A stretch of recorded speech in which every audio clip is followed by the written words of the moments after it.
ผ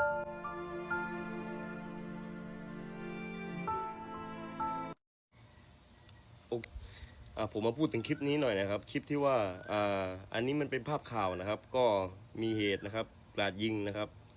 ใช้คำว่ากราดยิงนะครับก็โดนสามเณรเนี่ยเสียชีวิตหนึ่งนะครับแล้วก็บาดเจ็บนะครับมีบาดเจ็บด้วยนะครับสามเณรนะครับก็อันนี้เนี่ยเกิดเหตุที่สะบ้าย้อยนะครับก็เป็นภาพข่าวเมื่อประมาณ3 วันที่แล้ว2 วันที่แล้วนะครับประมาณนี้ก่อนอื่นนะครับผมขอแสดงความเสียใจนะครับกับครอบครัวนะครับของพ่อปิดานะที่เป็นตำรวจนะครับก็โจรเนี่ยนะครับมาทั้งหมด7 คนนะครับมาทั้งหมด7 คนนะครับแล้วก็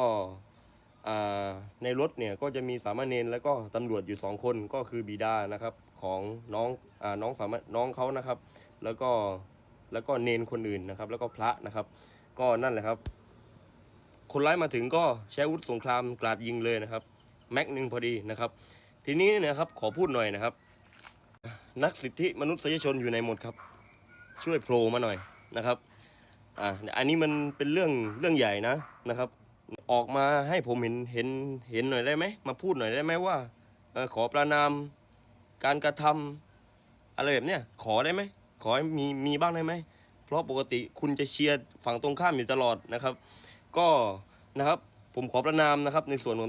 นตัวผมขอประณามนะว่าการกระทำแบบนี้เนี่ยมันเป็นการกระทำที่ไม่ใช่ลูกผู้ชายนะครับไม่มีใครก็ยิงทางหลังกันหรอกครับการยิงเนี่ยต้องยิงต่อหน้านะครับ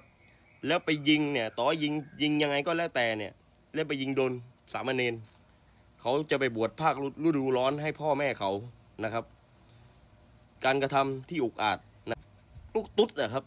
พูดตรงๆเลยนะครับการกระทำแบบนี้นะครับแล้วก็ขอบอกตรงว่าคุณไม่ใช่ลูกผู้ชายนะครับลูกผู้ชายเนี่ยแน่จริงก็ต้องจับปืนยิงกันต่อหน้านะครับไม่ใช่ว่าไปแอบทำมันรับหลังแบบนี้นะครับแล้วก็เรื่องนี้เหตุผลที่ว่ามันเป็นเรื่องใหญ่เพราะว่ามันเกี่ยวข้องกับศาสนาด้วยนะครับศาสนาพุทธเนี่ยนะครับเพราะคุณยิงสามเณรตายเข้าใจไหมแล้วทีนี้ก็จะฝากบอกถึงคุณนะครับไอ้คนยิงนะครับหรือว่าแก๊งนะครับคนยิงอาจจะโดนจับแล้วแต่แก๊งของเขาเนี่ยก็ก็ระวังไว้แล้วกันนะครับก็เดี๋ยวนั่นแหละครับก็เดี๋ยวรอดูก็แล้วกันครับว่าเป็นยังไงนะครับก็เรื่องนี้เป็นเรื่องใหญ่ครับเป็นเรื่องใหญ่มากสำหรับศาลชาวแดนใต้นะครับเพราะว่าเราอยู่กันแบบสันติสุขนะครับเราจะมีพระโตอิหม่ามนะครับก็พูดคุยเจรจาตลอดนะครับแต่ว่าในเรื่องพระเนี่ยแต่ก่อนเนี่ยมันจะมีเหตุแบบนี้บ่อยนะครับเหตุยิงพระนะครับยิงแล้วนะเนี่ยเพิ่งมามีเอารอบเนี้ยเนี่ย2-3 วันที่แล้วเนี่ยนะครับขออีกครั้งนึงนะครับขอประนามนะครับขอประนามการกระทำนะครับของกลุ่มนี้นะว่าคุณลูกตุ๊ดนะครับแล้วก็แม่งไปยิงคนข้างหลังแบบนั้นโอ้โหนะครับนักรบอะไรกระจอกแบบนั้นนะครับไม่ใช่นักรบนะครับแบบนั้นไม่ใช่นักรบนะครับกระจอกมากนะครับใส่ผ้าถุงไปนะครับไปยิงคนเนี่ยนะครับไม่ใช่นักรบครับกระจอก